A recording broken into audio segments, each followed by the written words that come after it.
Le principal risque ici, c'est que en fait, il y a deux vagues. Il y a une droite qui vient là, une gauche qui arrive là-bas. Et il y a toute l'eau qui arrive comme ça. Et l'eau qui arrive, il faut qu'elle ressorte.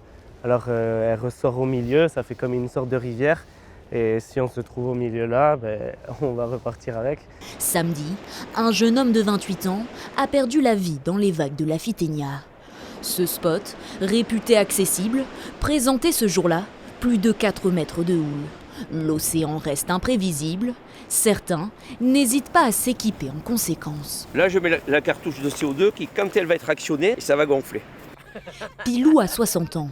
Ce surfeur aguerri, adepte des grosses vagues, a investi dans ce gilet qui pourrait lui sauver la vie.